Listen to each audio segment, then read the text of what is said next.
शेतकरी शेतमजुरांच्या मागण्यांकडे प्रशासनाचं लक्ष वेधण्यासाठी वरुड तहसील कार्यालयासमोर विक्रम ठाकरे यांच्या नेतृत्वात चक्काजाम आंदोलन करण्यात आलं। हे चक्काजाम आंदोलन तब्बल 1 ते 1.5 तास चाललं। शेतकरी शेतमजुरांच्या मागण्यांसाठी विक्रम ठाकरे आक्रमक झाले होते। शेतकरी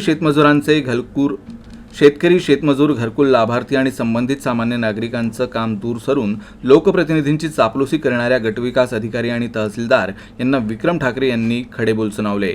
शेतकरी शेतमजुरांच्या घरकुल लाभार्थी आणि संबंधित सामान्य नागरिकांच्या समस्यांचं निवारण न करता हेतुपुरस्सरपणे अडवून ठेवणाऱ्या गटविकास अधिकारी आणि तहसीलदार यांना विक्रम ठाकरे यांनी चांगलंच धारेवर धरलं। वरुड व मोर्शी तालुक्यातील शेकडो शेतकरी शेतमजुरांनी या आंदोलनात उत्स्फूर्त प्रतिसाद दिला। मी कोण अधिकारी आहे मला हेच परिचित नाही आहे, कारण तुम्ही दिसलेच नाही कधी। म्हणजे आतापर्यंत जवळपास मला 18 वर्ष या सगळ्या क्षेत्रात काम करून आलो आणि एवढा निष्क्रिय तहसीलदार का तो सतत